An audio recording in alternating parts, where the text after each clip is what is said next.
Ćao ljudi!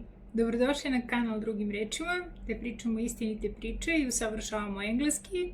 Danas nastavljamo sa knjigom bivšeg hakera The Art of Invisibility i pričamo o stvarima koje većina ljudi deli sa svetom, a da toga nije ni svesna. Znači, ulazimo u priču o digitalnim tragovima i kako ti tragovi ponekad govore više o nama nego što bismo želeli. Saznaćete koje alati su nam dostupni da zaštitimo sopstvenu privatnost i usvojit ćete 4 nove reči i jedan novi izraz na engleskom. Lako se pamte jer su direktno vezani za priču. Koliko ljudi poznate koji na spomen digitalne privatnosti imaju onaj čuveni komentar "ja nemam ništa da krijem" i misle da su time zatvorili temu, a zapravo otvaraju jedno jako bitno pitanje, a to je da ako nemamo šta da krijemo, da li to znači da nemamo ni šta da štitimo? Ako ste kao naš autor, on tvrdi da je prva stvar koju radi ujutru otvaranje mailova i kaže da ako smo i malo kao on, zapitamo se ko još čita ove mailove sem mene. Ono što sam ja otkrila čitajući ovu knjigu je da je odgovor pomalo zastrašujući koji god mi email servis koristili, jer svi oni čuvaju naše mailove na serverima širom sveta da bi nam bili dostupni u bilo kojoj situaciji, na bilo kom mestu, sa bilo kog uređaja i to smo donekle kao mogli da pretpostavimo. Međutim, ono što nismo mogli da pretpostavimo da i nakon brisanja e-maila, taj e-mail ostaje na serverima privremeno. Sad, koliko je to privremeno, to niko ne zna. Za malo pa zauvek. I ono što piše onim sitnim slovima koje mi masovno scrollujemo samo i kliknemo slažem se, je da svi ti mailovi mogu da budu pregledani od strane kompanije koja pruža tu uslugu. Uz objašnjenje da bi se filtrirali virusi, spam, protivzakoniti sadržaj i sve je tu u redu. Međutim, ono što piše u sitnim slovima je da pristup mogu da dobiju i državni organi bez vaše saglasnosti. I tu dolazimo do naše prve reči za danas, a to je sinister.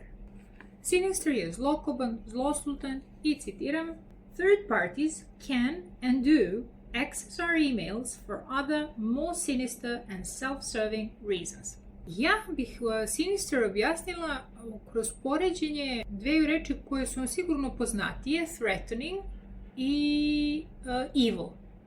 Vi znate da je threatening nešto preteće, može da bude verbalno ili fizički, direktno ili u rukavicama, ali nije nužno zlo. Opasno da, ali ne nužno zlo.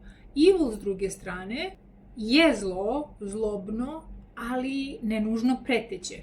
Sinister je zapravo kombinacija ova dva. Znači, kad je nešto zlobno i deluje kao da će da nas škodi. Tu mi pada na pamet onaj film i igrica Resident Evil. Kao neka skrivena pretnja. Kao neko ko vam se osmehuje, a vama svaka ćelija u telu vrišti beži.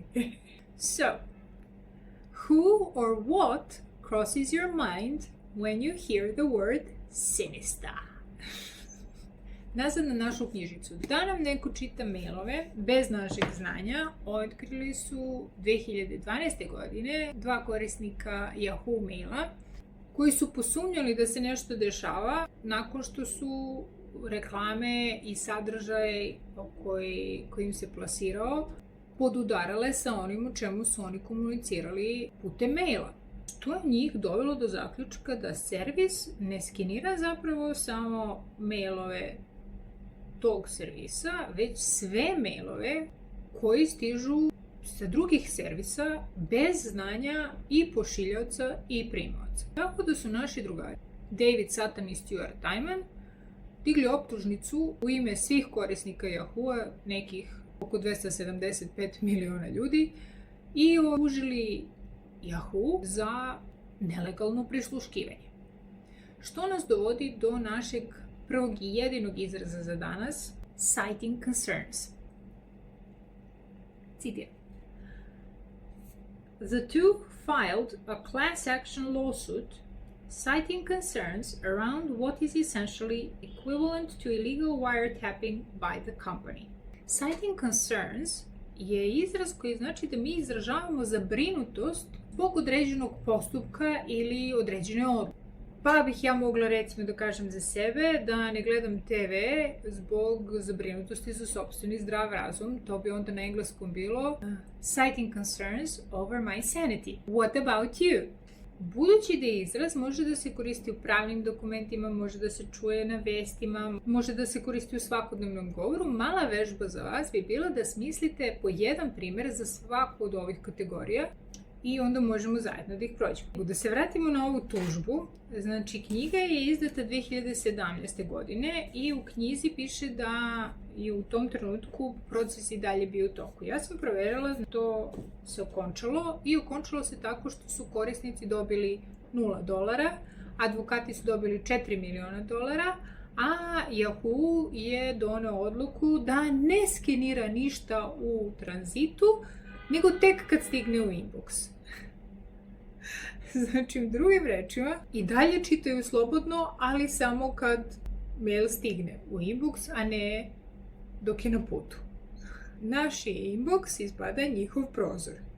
Google je, na primjer, 2014. završio na sudu zbog iste stvari, ali je kod njih fenomenalno to što su oni greškom objavili detalje o sopstvenom sistemu skeniranja mailova.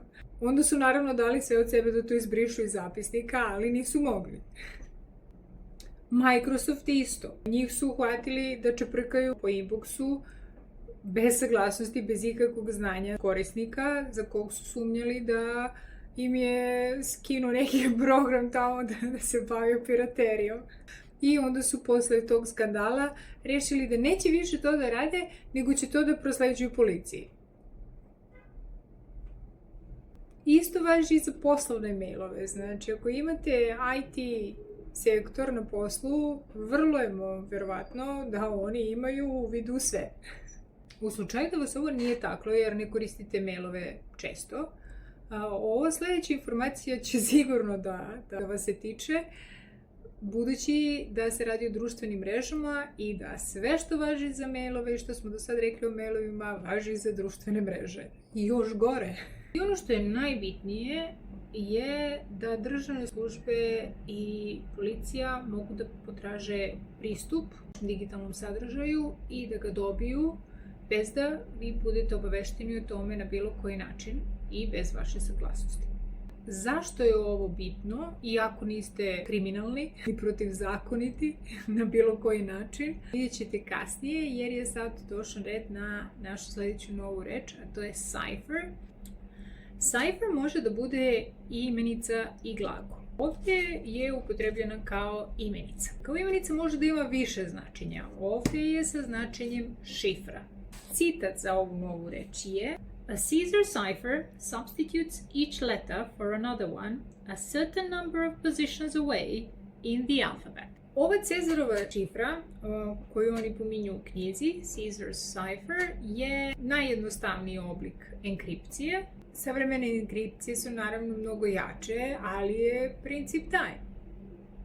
Naš autor ovdje pominje dve vrste enkripcije, simetričnu i asimetričnu. Razlika je u tome što simetrično koristi isti ključ za otključavanje i zaključavanje, a asimetrično ima dva različita ključa, jedan koji je uvek kod vas i jedan koji prosleđujete da bi mail mogao da se otključi. I ovaj Kevin Mitnick tvrdi da je to standard za većinu bezbedne komunikacije na internetu. U knjizi se pominje PGP, što je skraćeno od Pretty Good Privacy, kao jedan od najpoznatijih načina da zaštitimo naše mailove i fajlove pomoću enkripcije, jer ih zaključava tako da mogu da ih otvore samo oni kojima mi dozvolimo. Da bi ovo funkcionisalo, u slučaju da koristite Chrome ili Firefox, neophodan vam je dodatak Mailope. On automatski upravlja vašim ključevima i ostavit ću vam linkove za obe ove stvari u opisu videa. Dobre stvari je što su i Pretty Good Privacy, PGP i Mailope besplatni.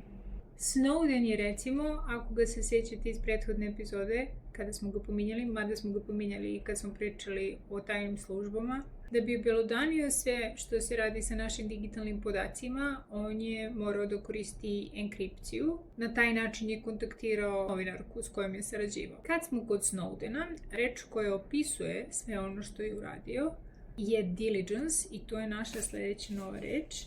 Citiram. Snowden's experience and that of others illustrate that it isn't easy to do that, but it is possible with proper diligence. Diligence je ovde upotrebljeno kao pridev i kao pridev ima značenje marljivo, radljivo, vredno.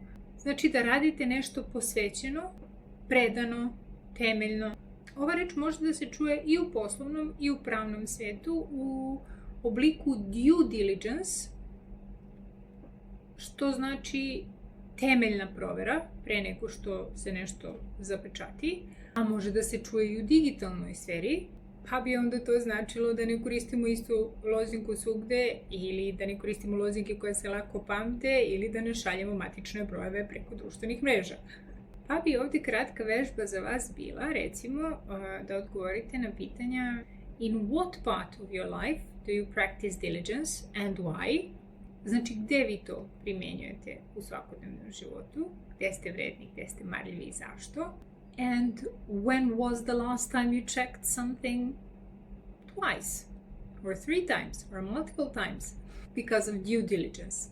Ako budete hteli da podelite u komentarima kada ste nešto zadnji put proverili 2 ili 3 ili više puta, zato što ste mu pristupili temeljno, vrlo ste dobrodošli. Recimo da mi skinemo ovaj PGP i envelope i sakrijemo sadržaj svojih mailova i mislimo, tada, uspeli smo. Pa ne baš, ne još. Ono što enkripcija ne može da sakrije je ko je slao, kome je slao, u koje vreme, koliko puta, iz kog grada, sa kog uređaja i sa koje mreže. A to nam je, drugari, metadata. Sad, zašto bi mi morali da zamaglimo i te delove i kako to uopšte može da nam napravi problem? Evo na jednostavnom primjeru. Recimo, ja pustim poruku prijatelju koji je novinar, koji je kao novinar u kontaktu sa raznim ljudima iz raznih branši. Samim tim, u slučaju da policija prati njegov rad ili rad nekog s kim je on u kontaktu, jer opet kažemo razne branše, oni imaju svako pravo da posumnjaju da sam ja možda potencijalno sumnjivo lice i da zatraže pristup mom digitalnom sadržaju.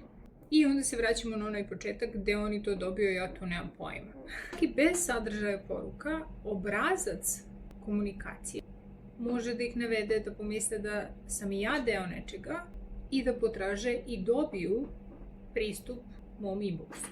Kad kažem mom inboxu, mislim na sve inboxe. I ja mislim da to stavlja baš onako dosta mesta za zloupotrebu, što opet kao i ono čuvanje poruka s početka priče ne možemo da dokažemo jer prosto nema dokaza. Da li oni poštuju pravila etička ili ne? O tome može samo da se nagađa. Kao što smo imali za sadržaj maila enkripciju i ovaj PGP, knjiga preporučuje korišćenje alata koji se na engleskom zove remailer. Knjiga ne preporučuje ni jedan određeni remailer. Ja sam googlala, postoje preporuke, nema baš ni jednog linka koji mogu da vam ostavim koji kaže ovo su vam top 5, ali pretpostavljam da ćete da nađete već nešto sami. Znači, ako smo za sakrivanje sadržaja maila koristili enkripciju i šifre, cipher, ono što remailers rade sa metadata bi mogli da opišemo kao neku vrstu zatamnjivanja, zamagljivanja tih podataka, što nas dovodi do naše posljednje reči za danas, a to je obscure. Citiram. Remove your true IP address, obscure your hardware and software, defend your anonymity. Obscure može da bude i pridev i glagol, ovdje je upotrebljeno kao glagol. Kao glagol ima više značenja, pa može da znači i potamniti i zatamniti, ali i zamagliti, može da znači i skriti. Back to English. Here's your mission. Think of a time when you obscured something, whether your location, identity, feelings, intentions. Why did you do it? What were you protecting? Šta ste vi štitili kada ste posljednji put sakrili nešto? Ako vam se čini da ovo nije sve, dobro vam se čini, zato što je tu i VPN, catchers, IMCI, Tor, Dark Web. Nije baš moglo sve da se stavi u ovu epizodu, ali ako mislite da je to nešto što bi vas interesovalo i zanimljivo vam je, pišite u komentarima i ubacit ću jednu bonus epizodu o tome šta knjiga kaže kako se zapravo nestaje sa radara kompletno. Do sljedećeg čitanja i gledanja. Ćao drugari!